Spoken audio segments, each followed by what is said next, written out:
성리학은 아까 같이 생활 철학이나 다름이 없는, 윤리 도덕서나 다름이 없는 초기의 유교 공문들을 갖다가 경전들을 완전히 철학적인 내용으로 승화시켜 놨다고 말이죠. 대표적으로 우주란 어떻게 되어 있는가, 그걸 보고 우주론 이야기해요. 사람의 심성은 어떻게 나눠지는가, 이기론이라고 이야기해요. 어떻게 우리가 그것을 수양해서 나가가지고 궁극적인 목적을 달성할 수 있을까, 거경궁리라고 이야기를 합니다. 이런 것들이 복잡하게 이제 그런데, 근데 그것들은 어떤 영향을 받았느냐, 불교의 영향을 받았다고 통상 이야기를 해요. 어떻든 그런 정도로 성리학이 자리를 잡으면서부터서 이제 유교의 학문은 철학적이고 종교적인 색채를 띠는 방향으로 이렇게 넘어간다. 이제 그런 식으로 그런 차원으로 우리가 인식을 하면 되겠습니다.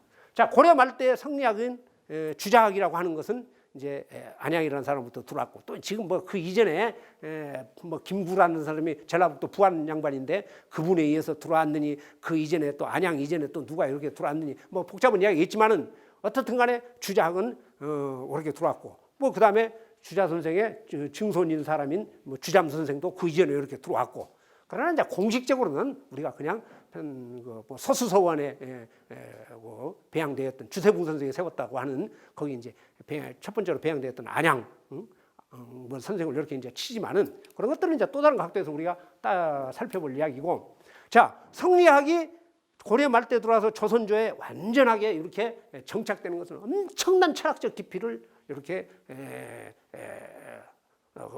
감이 되면서 보태지면서 그랬다고 말이죠.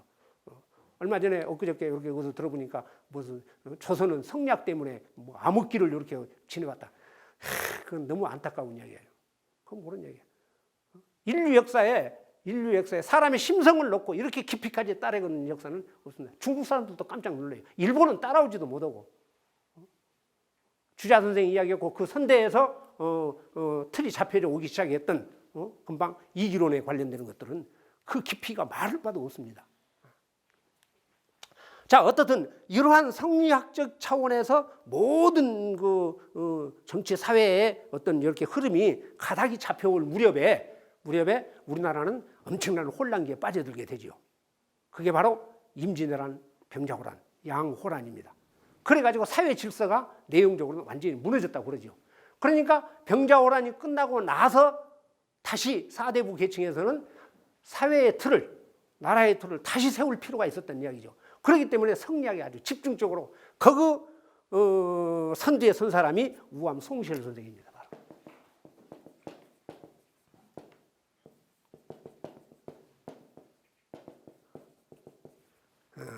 조선 실록에 한 개인의 인물이 3,000번 이상 등록이 다 씌워보도 못했어요.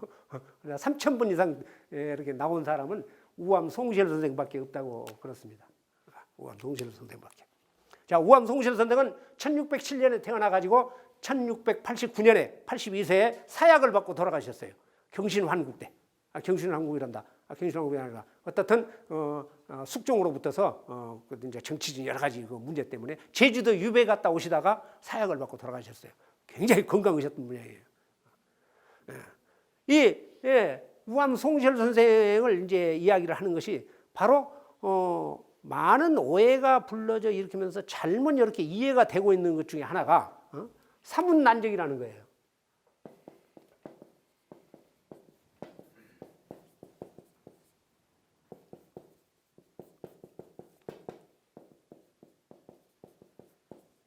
사문난적. 사문을 거스르는 도둑놈 같은 사람이다 그 말이죠. 사문. 아까 같이 이제 후대에 내려와서는 공자의 모든 학문, 공자의 학문을 따라가는 사람, 유교문화 전체, 이걸 사문이라고 이야기한다고 그랬죠. 그 사문에 배치가 되는 혼란스럽게 하는 도적 같은 사람이다 그 말이죠. 그런데 아까 사문이라는 말도 중국에서는 별로 사용이 안 돼 있고, 더더군다나 사문난적이란 말은 거의 중국 사서에는 보이지 않는다고 이야기합니다. 제가 거기까지 뭐 다 들어가 볼 수가 없으니까. 근데 그건 분명할 거예요. 근데 우리나라에서는 유독히 성리학이 중국보다도 훨씬 더 철학적 깊이를 더해가고, 그러므로 인해서 사문이라는 말이 집중적으로 그렇게 거론이 되었고, 여기에 배척된 사람들은 바로 난적으로 혼란스럽게 만드는 사람이다. 뭐 이런 식으로 해석이 됐어요. 이건 어떻게 생각하느냐? 자, 조선 특히 중후기에 그러니까 양난이 끝나고 나서 조선의 사회를 이렇게 틀을 잡게 하는데 결정적인 역할을 하는 것이 성리학이라고 금방 말씀드렸죠. 추후에 뭐 저보다도 훨씬 더 성리학을 학문적으로 말씀드릴 사람이 또 있으시겠지만은 뭐 저도 혹시 기회가 되면 말씀을 드리겠습니다. 그러나 어떻든 성리학은 유교의 학문을 고대 유교의 학문을 갖다가 우주론적으로 심성론적으로 수양론적으로 재해석이 됐다. 이제 그런 차원으로만 간단하게 이해를 이렇게 하고요. 이 송시열 선생이 사문난적으로 몰았던 사람, 여기 일단 사문의 배가 되는 것은 어떤 것이냐? 원래는 유교의 학문, 다시 말해서 더 직접적으로 이야기하면 성리학이 아닌 부분들은 전부 다 사문난적으로 사문에 배치되는 혼란스러운 도적놈들이다. 다 이렇게 했어요. 대표적인 것이 도가사상입니다. 노장사상이에요. 노장사상. 그 다음에 성리학을 1472년에 태어나가지고 성리학을 공자의 학문을 다시 해석해줬던 주자하고 달리 주자보다도 한 100여 년 뒤에 이렇게 100한 몇십 년 뒤에 태어났던 왕수인이라는 사람, 왕양명이라는 사람이 다시 이렇게 재해석을 했어요. 성리학이 너무 주자가 이야기했던 성리학이 너무 철학적으로 천리주의로 빠졌다. 그건 아니다. 마음이 중요한 것이고 행동이 중요한 것이다. 그래서 지행합일 이런 것을 강력히 주장했고 나온 사람이 왕양명이라는 사람입니다. 왕양명. 자, 왕수인이라고 본 이름 왕수인이라는 사람. 그래서 이 사람이 주장했던 지행합일, 심증지라고 하는 거, 마음이 곧 이치다, 이다. 그렇게 이야기를 했던 양명학. 이 두 개를 대표적으로 성리학에 배치가 된다 해가지고 난적으로 몰았어요. 난적으로. 그런데 송시열 선생은 여기에다가 하나를 더 붙여가지고 송시열 선생이 심지어는 그렇게까지 이야기하신 분들이 있습니다. 공자보다도 주자를 더 이렇게 높여줬다. 그래서 송시열 주자 선생만큼 인류 역사에 방대한 저서를 남긴 사람이 없습니다. 아주 그냥 뭐 어떻게 저렇게 한 세대에 한 70세 정도 살면서 어마어마한 학문의 성과를 이뤘는가? 그건 뭐 이해가 안 가질 정도로 방대한 저서를 이렇게 남기신 분이죠. 그 중에서 아까 사서 삼계에 관련되는 것들을 쭉 이렇게 자기 나름대로 해석을 했어요. 이게 해석이 다양하지 않습니까? 여러분들 너나 한 글자만 보더라도 여러 가지 각도로 해석을 하죠. 그 해석을 주자 선생이 딱 이렇게 완전하게 자기 주자 주해로 그걸 보고 대개 후세 사람들은 신주라고 이야기합니다. 신주. 주자가 새롭게 해석을 했다. 그러면 옛날 해석했던 것은 진나라 때 하한이라는 사람이라든가 한나라 때 정현이라는 사람이 해석해냈던 것들을 고주라고 이야기를 해요. 고주. 옛날 주석이라면.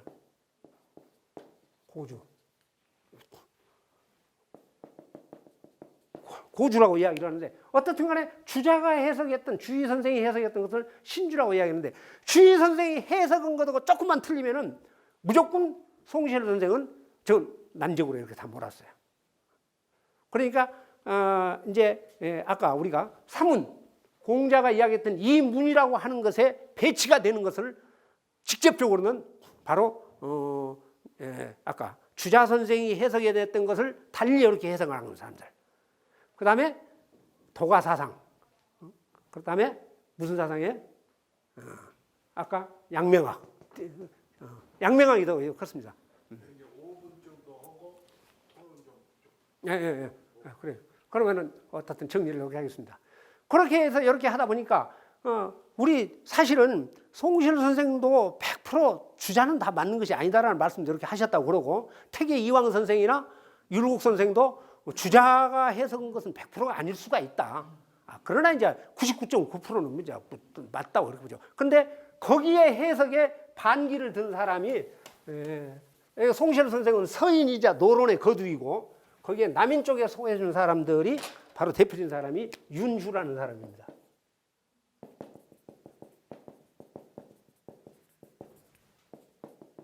윤휴. 남원윤 씨예요. 남원윤 씨. 그 다음에 윤선거라는 사람.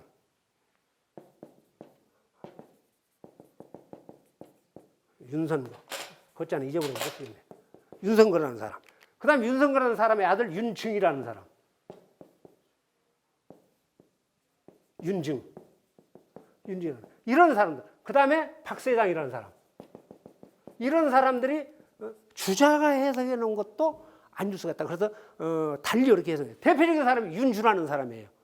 윤주라는 사람은 중용주예를 통해서 중용을 다시 이렇게 해석해내면서 주자 선생이 했던 이기론, 특히 이에 관련된 것들을 완전히 달리 이렇게 해석해냅니다. 그 다음에 성인이라고 하는 것은 어떻게 되는 것이냐, 그것도 또 달리 이렇게 해석을 하고.